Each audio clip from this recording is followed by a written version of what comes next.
귀한 이 성일에 또 오늘 우리에게 주시는 하나님의 말씀은 디모데전서 1장 1절로 7절까지 말씀입니다. 오늘도 이 귀한 말씀을 통해서 우리가 한번 사모하는 마음으로, 말씀대로 결단하기를 원하는 마음으로 우리 한번 같이 한 절씩 교독으로 주신 말씀 같이 선포하도록 하겠습니다. 제가 1절 말씀 먼저 선포해 올립니다. 우리 구주 하나님과 우리의 소망이신 그리스도 예수의 명령을 따라 그리스도 예수의 사도된 바울은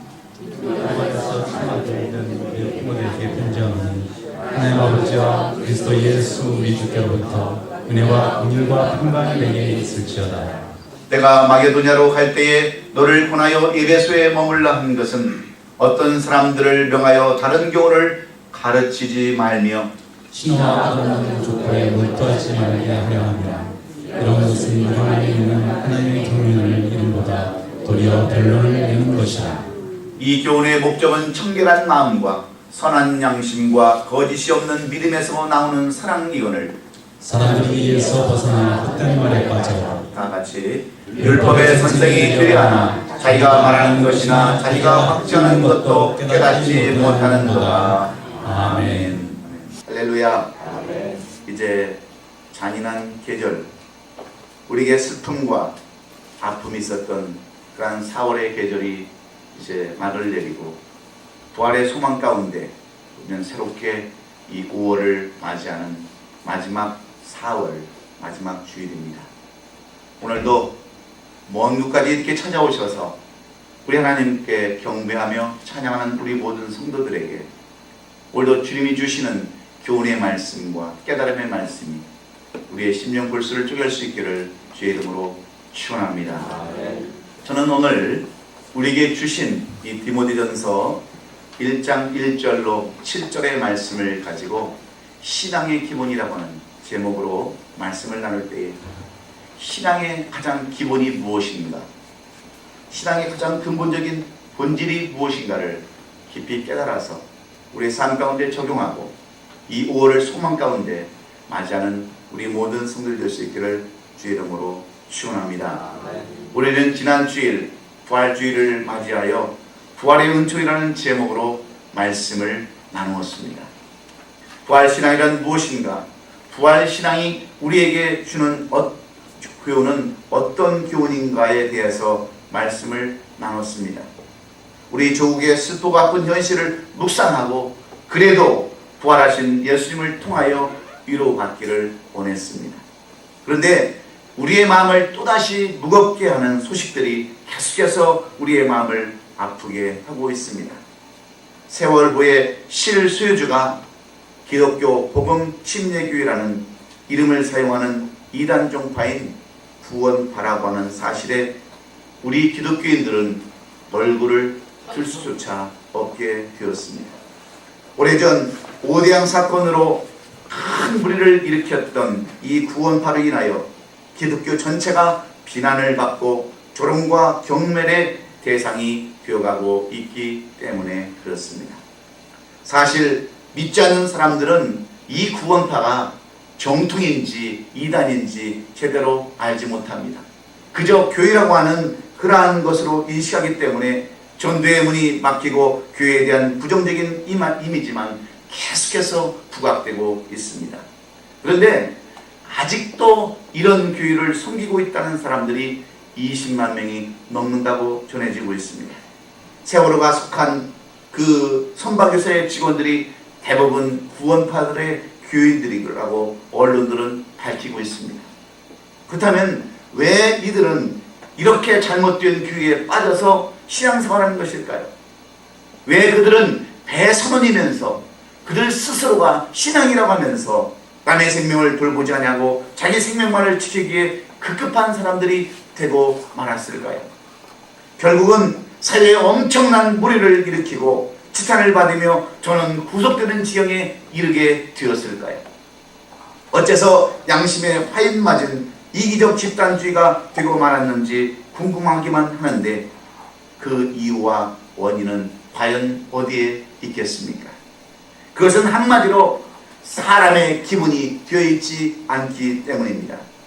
양심도 다 팔아먹은 인격 때문이고 기본적인 신앙도 없기 때문에 그들은 남의 생명을 그렇게 쉽게 여기고 이 사회에 크나큰 무리를 일으킬 수밖에 없습니다. 그래서 위험이 오고 혼란이 닥치면 도망가기에 바쁘고 발병하기에 바쁠 수밖에 없습니다. 이런 사람들의 특징은 모든 면에서 가장 기본적인, 가장 기초적인 것들을 갖추지 못하고 있기 때문에 그렇습니다. 사랑하는 성도 여러분, 그렇다면 우리들은 어떻습니까? 저는 오늘 이 말씀을 이어가기 전에 여러분에게 진솔하게, 진실하게 한 가지 질문으로 오늘 이 말씀을 시작할까 합니다. 여러분은 과연 어떤 설교를 즐겨 듣기를 원하십니까? 복음 설교입니까? 아니면 윤리 설교입니까? 아니면 생활 설교입니까? 우리들은 뭐니 해도 뭐니 설교를 가장 즐겨하고 있습니다. 즉 영혼의 축복에 대한 이야기, 물질에 대한 축복의 이야기를 우리는 가장 듣기를 원하고 있습니다. 그렇지 않습니까? 사업이 잘 되고 자녀가 잘 되고 범사에 형통하고 건강하고 장수하는 법을 누리게 하는 설교가 그래도 우리의 마음에 와닿고 우리에게 감동이 되는 것은 사실입니다. 책망하고 비판하고 꾸짖는 설교보다는 칭찬하고 축복을 빌어주는 설교가 훨씬 듣기 좋습니다. 그래서 우리말에 우선 먹기는 꽃감이 낫다는 말이 있는 것처럼 우선 달콤한 말이 부담은 설교가 마음에 와서 닿는 것은 분명한 사실입니다.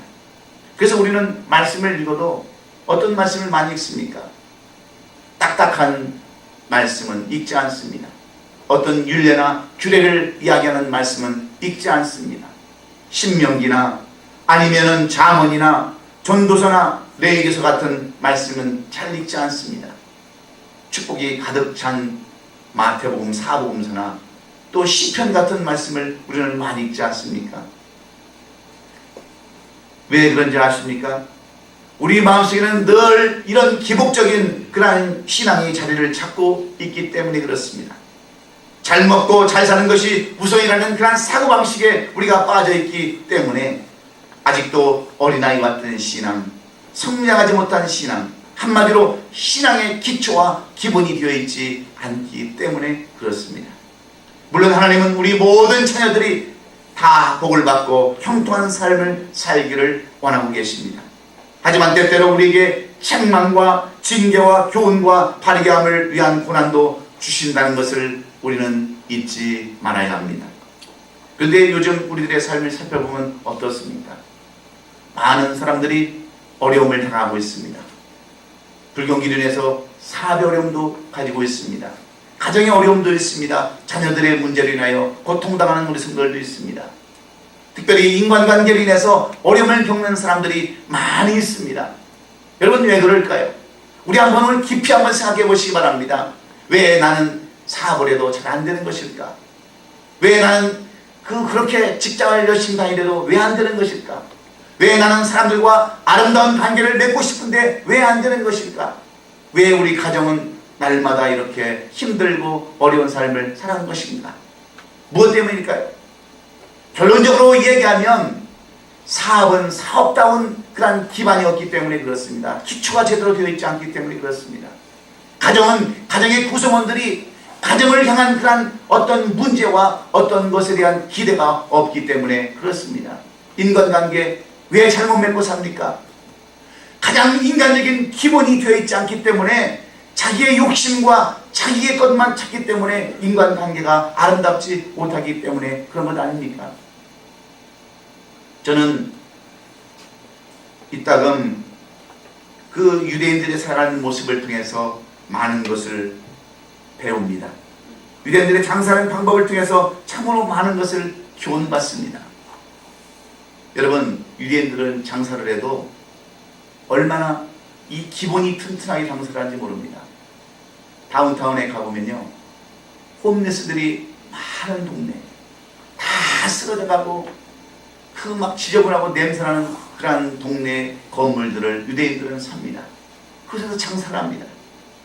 장사를 해도 며칠 하고 그만두는 것이 아니라 대를 물려서 장사를 합니다. 그러니 나중에 그 허름한 건물을 사가지고 몇십 년 동안 장사를 하다 보면 여러분 기반이 다 되지 않겠습니까? 그들은 어려움이 와도 환난이 와도 여러분 절대 무너지지 않습니다. 그런데 우리는 어떻습니까? 좀 더 돈이 된다고 하면 하던 것도 다 팔아버리고 또 새로운 것, 또 새로운 것을 찾습니다. 기반이 없기 때문에 어려움이 오고 불경기가 오면 망해버리고 다 실패하고 좌절하는 것들이 우리의 모습이 아닙니까? 조그마한 구멍가게를 하나 해도 철저한 기반과 기초를 가지고 그들은 장사하기 때문에 오늘날 다운타운의 모든 건물의 소유주들은 다 현대인들입니다. 건물을 팔고 사는 것들 보면 대부분 주인들, 렌트를 해서 가보면 다 주인들은 아파트건 건물이건 다 유대인들이 다 그것을 찾고 있습니다. 왜? 기본이 튼튼하고 기초가 튼튼하기 때문에 그렇습니다. 그런데 오늘 우리들의 모습은 비록 삶의 문제만은 아닙니다. 신앙의 모습도 똑같습니다. 겉모습은 예수를 믿는 신앙의 모습인데 조금만 시험이 오고 환난이 오면 금방 넘어지고 쓰러질 수밖에 없습니다. 이리 갈까 저리 갈까 방황합니다. 왜 그런지 아십니까? 이 신앙의 기초, 신앙의 기본이 잘 되어 있지 않기 때문에 그렇습니다. 지금 저희 교회는 이곳에 와서 지금 리모델링을 하고 있는데 4개월째 지금 시간이 지났습니다.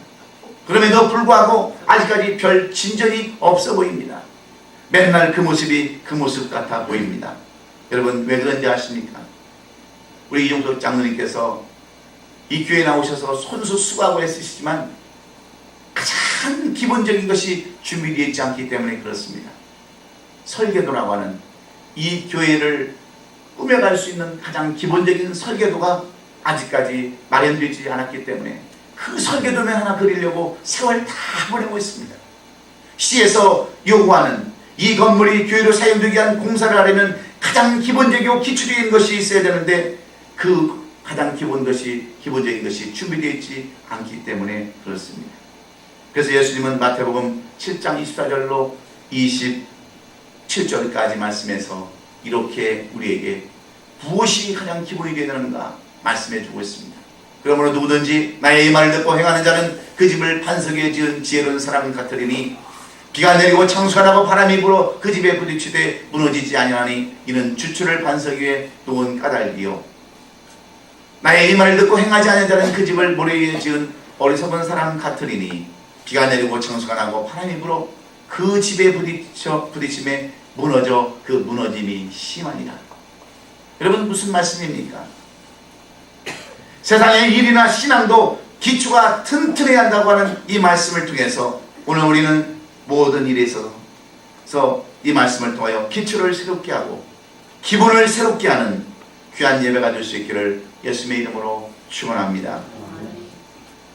우리가 드리는 예배도 찬양도 기도도 더 나가서 섬김도 봉사도 직분도 사명도 기초를 새롭게 하는 그러한 계기가 될 수 있기를 간절히 축원합니다. 그러기 위해서 오늘 우리에게 주시는 이 본문의 말씀은 우리가 반드시 지켜야 할 가장 기본적인 신앙의 기본 원리를 우리에게 말씀해 줍니다. 이 말씀은 사도 바울이 그의 사랑하는 제자요 아들과 같은 디모데에게 부탁하는 말씀입니다. 당시 디모데는 나이가 어렸습니다. 그리고 목회를 시작하는데 많은 어려움들이 있었습니다. 목회에 대한 가장 기본적인 지식과 사역의 기초가 되어 있지 않아서 사도 바울은 디모데에게 무엇보다도 가장 중요한 이 신앙의 기본 원리를 말씀해 주고 있습니다. 소중하게 말씀해 주고 있습니다. 그래야 나중에 다른 사람들을 가르칠 때 다른 교훈, 잘못된 교훈을 가르치지 않기 위함이라고 말씀합니다. 뿐만 아니라 이 말씀은 당시 디모데가 머물렀던 에베소 교회와 성도들에게 주시는 말씀입니다. 당시 에베소 교회와 성도들은 여러분 어떤 삶을 살고 있었는 줄 아십니까? 우리가 잘 아는 대로 4절에 기록된 말씀처럼 그들은 끊임없는 신화와 끊임없는 족보에 몰두하고 있었습니다. 그래서 이 사도 바울은 말씀하고 있지 않습니까?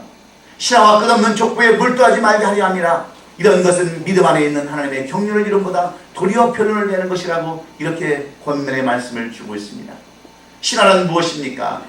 꾸며낸 이야기, 소설 같은 이야기. 족보는 무엇입니까? 그들 대대로 전통적으로 내려오는 조상애들의 이야기. 아무런 신앙에 도움이 없는 그러한 이야기로 서로 변론하고 싸우고 있었던 그러한 시대가 바로 이 디모데가 머물렀던 에베소 교회의 그러한 모습이었습니다. 허탄한 그러한 신화와 족보 이야기들로 신앙에 전혀 도움이 되지 않는 삶을 살고 있는 이 에베소 교회 성도들에게 너희들은 가장 기본적인 것이 없어서 라고 꾸짖으면서 주시는 말씀이기도 합니다. 그렇다면 오늘 이 시대를 살아가는 우리들에게 필요한 신앙의 기본, 가장 기초적인 것이 있다고 한다면 여러분 그것이 무엇일까요? 무엇이 우리에게 더 시급한 것들이 있다고 사도 바울은 권면하고 있습니까? 신앙의 가장 기초, 기본을 이루려면 무엇이 있어야 되는가? 우리는 신앙 그러면 신앙의 종이를 어떻게 나타냅니까? 어떻게 나타나요? 신앙 그러면 교회 나가는 것, 하나님을 믿는 것, 찬양하는 것, 경배하는 것, 헌금하는 것, 이런 것들을 우리는 신앙이라고, 신앙인의 모습이라고 가장 기본이라고 생각하는데 오늘 성경은 이런 것보다 더 기본적이고 더 기초적인 것들이 있더라고 사도 바울은 우리에게 말씀해 주시는데 그것이 무엇입니까? 첫째는 가장 청결한 마음이라고 말씀합니다. 신앙생활에 있어서 가장 기본적이 되는 것은 무엇보다도 청결한 마음이기에 오늘 본문 5절은 이렇게 말씀을 시작하고 있지 않습니까? 이 교훈의 목적은 청결한 마음이라고 이렇게 말씀하고 있습니다. 이 교훈의 목적은 청결한 마음이라고 지적하고 있습니다. 바울은 신앙의 가장 기본적인 것을 청결한 마음에 두었습니다. 왜냐하면 마음은 비록 보이지는 않지만 이 청결한 마음속에 하나님의 축복이 담기고 이 청결한 마음속에 평안이 머무르며 소망과 기쁨이 생기기 때문인 줄로 믿습니다. 그래서 예수님도 복을 말씀할 때 산상수훈에서 8가지 복을 말씀할 때 가장 그 순서의 기준을 마음에 두셨습니다. 어떻게 두셨습니까? 심령이 가난한 자가 복이 있다고 말씀하셨습니다. 마음이 청결한 자가 하나님을 보게 된다고 말씀하셨습니다. 그러므로 기독교는 이 형식보다 마음을 더 중요시하는 종교인 줄로 믿으시면 아멘 하십시다. 뿐만 아니라 성경의 교훈도 주로 마음의 문제를 다루고 더 그것을 강조하는 것을 볼 수 있습니다. 겉으로 드러나는 유형적인 그 어떤 부분보다 보이지 아니하는 감춰진 내면의 세계를 더욱더 중요하게 다루고 있는데 우리가 가장 먼저 요구되는 것은 깨끗한 마음, 청결한 마음이라는 것을 우리는 분명히 알아야 합니다. 그래야 신앙의 삶을, 온전한 신앙의 삶을 누리고 살 수 있다고 하는 것이 사도 바울의 가르침입니다. 요즘은 가뭄 때문에 여러분 많은 농작물에 피해가 있다고 그러지 않습니까? 과일값이 천정부지로 솟고 있지 않습니까? 채소값이 계속해서 올라오고 있지 않습니까? 그럼에도 불구하고 좋은 열매를 맺는 나무들이 있습니다. 그런 나무는 보이지 않는 튼튼한 뿌리가 땅속 깊이 뿌리를 받고 물과 양분을 잘 공급받는 그러한 나무임을 알 수 있습니다. 우리의 신앙생활도 마찬가지입니다. 깊은 신앙의 뿌리를 내리고 있으면 가뭄이 와도 아무런 걱정이 없습니다. 그러나 신앙의 뿌리가 없으면 쉽게 넘어지고 말라 죽을 수밖에 없습니다. 그래서 하나님은 이스라엘 백성들이 하나님을 사랑한다고 했을 때 뭐라고 말씀한 줄 아십니까? 이 백성이 입술로는 나를 사랑한다 해도 마음은 내게서 멀었다고 지적하고 있습니다. 그리고 이스라엘 백성들이 잘못을 뉘우치며 옷을 찢었을 때도 하나님은 그들에게 이렇게 책망하셨습니다. 너희들의 옷을 찢지 말고 마음을 찢으라고 이렇게 말씀하셨습니다. 그리고 형식적인 종교생활을 하던 바리새인들을 향하여 외식하는 자들아 너희는 먼저 마음을 고치라고 말씀하시면서 그들을 마치 열린 무덤과 같다고 하시는 것은 바로 하나님의 그 마음이 하나님은 그들의 마음속에 바로 거짓과 형식에 치우쳐져 있음을 지적하기 위함이었습니다. 하나님의 진정한 축복은 다른 데 있는 것이 아니라 청결한 마음 가운데 있음을 알아야 합니다. 그래서 사도 바울은 이 원리를 디모데후서 2장 20절로 21절에서 그릇의 비유로 우리에게 말씀해 주고 있지 않습니까? 큰 집에는 금그릇과 은그릇이 있을 뿐만 아니라 나무그릇과 질그릇도 있어서 귀하게 쓰는 것도 있고 천하게 쓰는 것도 있나니 그러므로 누구든지 이런 것에서 자기를 깨끗하게 하면 귀히 쓰는 그릇이 되어 거룩하고 주인의 쓰심에 합당하며 모든 선한 일에 준비함이 되리라고 말씀합니다. 여러분 무슨 말씀입니까? 우리가 이 세상을 살아가다 보면 세상에는 금이나 은처럼 그렇게 인격적으로나 외적으로 뛰어난 사람도 있다고 하는 말씀입니다. 많은 것을 수여한 사람도 있다고 말씀합니다. 반면에 가진 것도 없고 아는 것도 없고 부족한 나무처럼 질그처럼 부달끝없는 사람도 있다라고 말씀하시면서 그러나 문제는 종류가 아니고 가치가 아니라 깨끗함에 있다라고 하시는 말씀입니다. 하나님께서 원하시는 사람은 바로 이런 사람입니다. 많이 배우고 많은 것을 알고 모든 것을 수여한 사람이 아니라 깨끗한 사람을, 청결한 마음을 가진 사람을 하나님께서 쓰신다라고 이렇게 말씀을 통해서 우리에게 비유해 주고 있습니다. 우리가 사무엘상 16장에 봐도 이런 똑같은 말씀을 하고 있지 않습니까?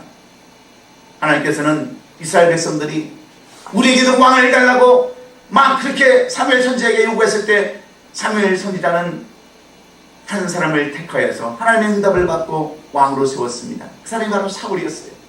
그런데 왜 하나님께서는 그 사울을 왕으로 세우셨음에도 불구하고 그를 버리고 저 유다 언덕에서 목동하던 부담없는 다윗을 왜 왕으로 바꾸셨습니까? 사울은 마음이 깨끗하지 못했기 때문이요, 이 다윗은 마음이 청결했기 때문인 줄로 믿습니다. 사도 바울이 디모데를 택하여 제자 삼은 이유도 바로 여기에 있습니다. 여러분, 디모데는 그 외조모 로이스와 어머니 유니게의 신앙을 받아서 그 마음이 깨끗하고 청결했더라고 그렇게 디모데 후서 1장에서 말씀하고 있지 않습니까? 하나님은 많은 것을 가지고 정말 금과 은보다도 깨끗한 사람들을 쓰신다고 하는 것을 우리에게 말씀해주고 있기에 우리도 이제 4월을 마감하고 5월을 맞이할 때 무엇보다도 가장 이 신앙의 근본적인 기본적인 정결한 마음, 깨끗한 마음으로 이 5월을 맞이하시는 여러분이 되셔서 우리 하나님의 주시는 놀라운 축복을 받아 누리는 저와 여러분 되시기를 주의 이름으로 축원합니다. 정결한 마음을 가질 때 성경은 4가지의 복이 임한다라고 말씀합니다. 첫째는 마음의 평화가 임한다라고 말씀해주고 있습니다. 청결한 마음을 가지는 사람은 하나님과 내적으로 영적 교제가 이루어지기 때문에 마음의 평화를 얻게 된다고 약속하고 있습니다. 뿐만 아니라 지혜를 얻는다고 말씀합니다. 청결한 마음, 깨끗한 마음을 가지고 아무런 그러한 조건 없이 예배드리고 찬송하는 사람들에게 하나님은 지혜를 주신다라고 말씀하는 겁니다. 여러분, 솔로몬을 보십시오. 아무런 조건 없이 하나님 앞에 1000번째 제사를 드렸을 때 하나님께서는 밤에 나타나셔서 그에게 요구하지 않았던 지혜들을 주신 것을 우리는 기억해야 합니다. 그리고 마귀를 대적할 힘을 얻게 하십니다. 마귀는 더러운 영이기 때문에 깨끗한 곳에는 거할 수 없습니다. 마귀의 세력을 이길 수 있는 능력을 깨끗한 마음을 가진 사람들에게 주신다고 하는 말씀입니다. 뿐만 아니라 성령의 역사심을 우리는 기억해야 합니다. 정결한 마음, 세속적인 욕심으로부터 멀어지게 하기에 하나님의 영 성령이 강하게 역사하심을 우리는 기억해야 합니다. 이렇게 정결한 마음은 우리의 삶을 변화시킵니다. 그런 축복이 여러분 모두에 있기를 예수님의 이름으로 축원합니다. 두 번째로, 신앙의 가장 기본은 무엇입니까? 그것은 선한 양심에 있다라고 말씀합니다. 우리 인간과 짐승과 다른 점이 있다면 무엇일까요? 먹는 것이나 새끼를 낳는 것이나 어미 뱃속에서 태어나는 것들은 다 똑같습니다. 그러나 사람과 짐승의 다른 점이 있다고 한다면 사람에게는 영이 있고 사람에게는 양심이 있는 반면에 동물은 영이 없고 양심이 없는 데에 있습니다. 특별히 인간에게 만주신 유일한 선물이 여러분 양심인다는 것을 우리는 알아야 합니다. 그러므로 하나님을 믿던 믿지 않던 모든 인간은 다 이 양심의 그러한 기능을 가지고 있습니다.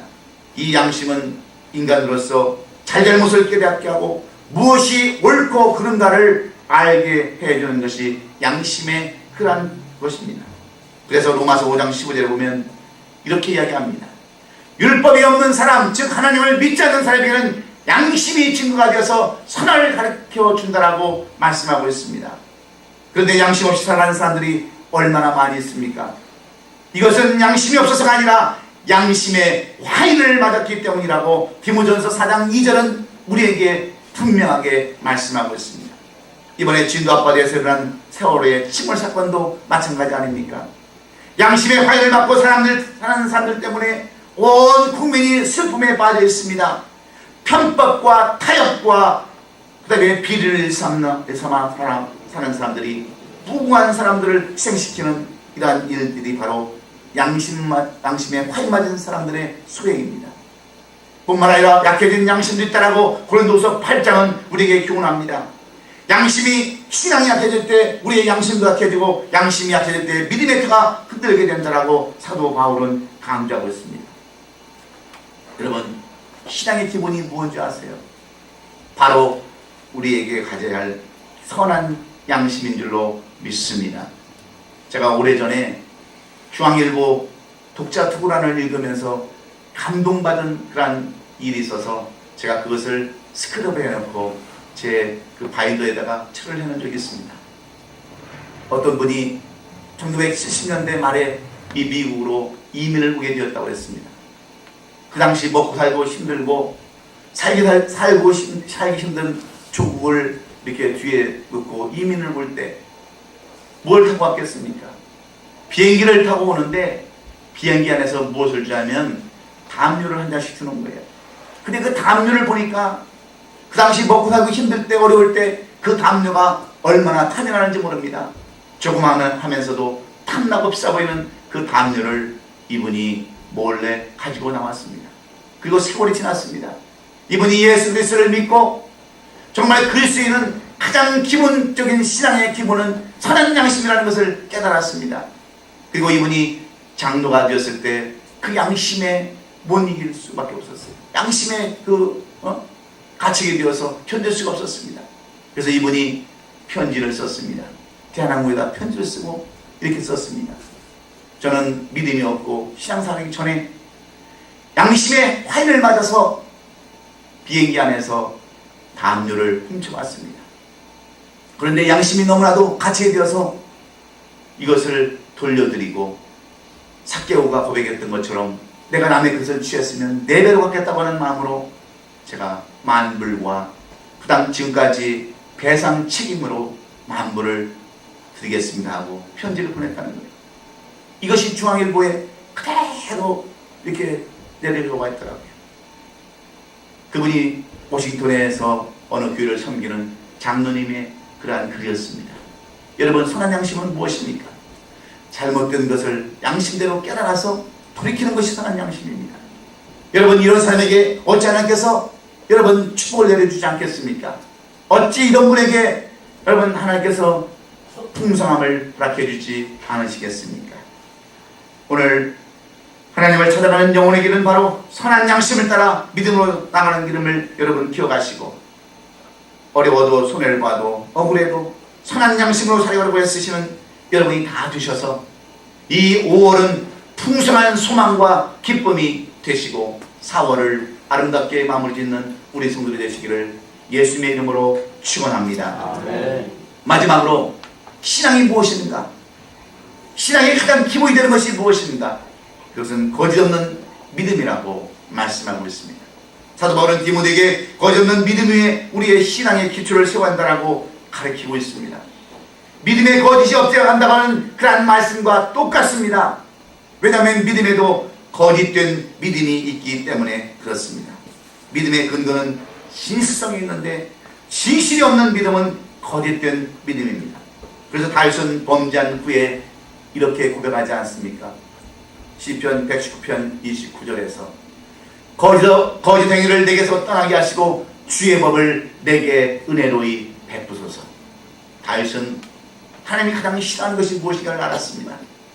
거짓된 그런 믿음, 이것을 가장 하나님께서 싫어하는 것을 그는 알고 하나님 앞에 이렇게 고백합니다. 하나님, 나에게 거짓 없는 믿음을 주시옵소서. 그래서 결국 다윗은 그 많은 죄를 짓고도 용서 안 받고 너는 내 마음에 합한 자라고 이렇게 칭찬 듣는 사람이 되지 않았습니까? 사랑하는 성도 여러분, 하나님은 실수 없는 사람을 쓰시는 것이 아닙니다. 완벽한 사람을 쓰시는 것도 아닙니다. 비록 많은 죄와 허물과 실수가 있었다 할지라도 진실하고 정직한 마음을 가진 사람들을 귀 보시고 그런 사람을 쓰신다고 하는 것을 우리는 깨달아야 합니다. 거짓된 믿음에서 선한 양심이 나올 수가 없고 거짓된 믿음에서 청결한 마음이 나올 수가 없기 때문입니다. 그러므로 사람과 하나님의 관계는 믿음의 관계라는 것을 우리는 분명히 깨달아야 합니다. 그런데 그 속에 거짓이 있다고 한다면 어떻게 하나님께서 그런 사람을 쓰시고 축복할 수 있겠습니까? 그래서 사도 바울은 자신이 그토록 아끼고 사랑하던 디모데에게 이 거짓없는 믿음을 강조하고 거짓없는 믿음 속에 참된 사랑이 있음을 가르쳐주기를 원하고 있습니다. 그런데 당시 사람들은 이 믿음에서 벗어나서 헛된 말에 빠져서 율법 선생만 되려고 한다고 탄식하고 있는 것이 오늘 이 본문이 아닙니까? 겉으로는 잘 믿는 것 같은데 실질성이 없고 말뿐인 잘못된 믿음에 빠져 산다고 하는 이러한 지적을 우리는 알아야 합니다. 사랑하는 우리 성도 여러분, 여러분들은 어떻습니까? 여러분은 정말 문제 앞에 섰을 때, 이권 앞에 섰을 때 얼마나 믿음으로 그 문제를 해결하고 나가고 있는가? 여러분 자신을 한번 살펴보십시오. 억만 불을 주어도 나는 믿음을 지킬다. 천하에 그 어떤 금은보화를 내게 주어도 그 어떤 지위와 명예를 준다 해도 나는 내 믿음을 지키려고 하는 진실된 믿음, 거짓없는 믿음을 여러분은 소유하고 있으십니까? 아니면 내 평생에 그런 기회가 주어진다면 나는 앞뒤에 물불을 가리지 않고 나는 그런 삶을 살겠다라고 여러분은 생각하십니까? 참된 믿음은 오직 하나님만 신뢰하는 것입니다. 오직 주께만 소망을 두는 것인 줄로 믿습니다. 오래전 경상북도 칠곡이라는 곳에 한 천주교 성당이 있었습니다. 이 천주교 신부님은 억울한 누명을 쓰고 그 성당에서 쫓겨났습니다. 왜냐하면 아랫마을에 사는 어떤 처녀가 아이를 갖게 되었습니다. 동네에서 돌 맞아 죽게 생겼을 때 이 처녀는 누구의 핑계를 댔냐면 신부님의 핑계를 댔습니다. 사랑하는 여인 도망가버린 그 남자를 원망하는 것이 아니라 이 신부님에게 모든 죄를 다 뒤집어 썼어요. 그래서 신부님이 졸지에 그 애기의 아빠가 되게 되었습니다. 그래서 신부님은 교황청으로부터 파면을 받고 신부직에서 쫓겨났습니다. 할 수 없이 제복을 다 벗어버리고 저 칠곡 먼 곳을 벗어나서 그 맡겨진 아이를 데리고 구화원을 찾았어요. 몇 년을 거기서 이렇게 버린 아이들을 데려다가 구화원을 하고 있는데 이 신부에게 누명을 쓰었던 여인이 양심의 가책을 받기 시작합니다. 나는 인해서 저 신부님이 저렇게 포난당하고 또 신부직도 파면당하고 저렇게 어려운 삶을 살고 있는데 내가 이렇게 살아도 되겠는가? 양심의 가책을 느끼고 고백합니다. 그리고 다시 믿음을 회복합니다. 그래서 그것을 교구에다 알려서 이 신부님이 다시 복직을 했어요. 그리고 더 추앙받는 성자로 이름을 받게 되었습니다. 그리고 칠곡에는 그 아름다운 고아원이 세워져서 많은 어린아이들을 이렇게 양육하는 그러한 고아원이 생겼다라고 하는 그러한 이야기가 전해져 내리고 있습니다. 어려운 그러한 억울함을 당했어도 고통을 당했어도 반드시 하나님께서 회복시켜 주시다고 하는 이 거룩한 거지와 없는 그 믿음, 신뢰, 이것 때문에 이렇게 아름다운 이야기가 전해져 내려오고 있음을 우리는 기억해야 합니다. 하나님은 우리의 잘난 것을 보시지 않습니다. 가지고 있는 것으로 우리를 평가하지도 않습니다. 우리는 하나님의 아들 예수 그리스도를 자녀는 신분의 가치가 있기에 우리는 믿음대로 살아야 되는 줄로 믿습니다. 거짓없는 믿음. 우리는 신앙 그러면 아까도 얘기했지만 신앙의 종이를 어떻게 내립니까? 열심히 교회 다니고 열심히 기도하고 말씀 듣고 이것을 우리는 신앙이라고 생각하지만 신앙의 기본은 딴 데 있다라고 사도 바울은 이렇게 우리에게 힘주어 말씀하고 있지 않습니까? 그것이 뭡니까? 우리 주님께서 우리에게 본을 보이시기 위해서 손수사셨던 그런 삶, 우리에게 평생을 이렇게 살라고 하게 해주신 그러한 삶, 첫째는 정결한 마음이요, 두 번째는 선한 양심이요, 세 번째는 거짓없는 이 믿음으로 살아야 하는 것이 우리 그리스도인들의, 우리의 신앙인의 기본이라고 이렇게 말씀하셨기에 사도 바울은 그 예수님을 본받아서 우리에게 이렇게 설명하고 있습니다. 여러분들은 정결한 마음으로 살기를 원하십니까? 여러분은 그냥 거짓없는 선한 양심을 가지고 살기를 원하십니까? 거짓없는 믿음으로 신앙생활하기를 원하십니까? 이런 분들에게 올바른 신앙, 깊은 뿌리가 깊은 신앙을 주님께서 주심을 기억하시고 이렇게 결단하며 이 한 주간 승리하시는 우리 얼바인 아름다운 교회 성도들이 다 되셔서 누가 뭐래도 누가 밀어도 넘어지지 않냐고 쓰러지지 않냐는 굳건한 신앙을 가지시고 신앙생활 하시는 우리 성도들이 다 될 수 있기를 예수 이름으로 축원합니다. 아멘. 축원합니다. 아멘. 기도하겠습니다. 다 같이 눈을 감으시고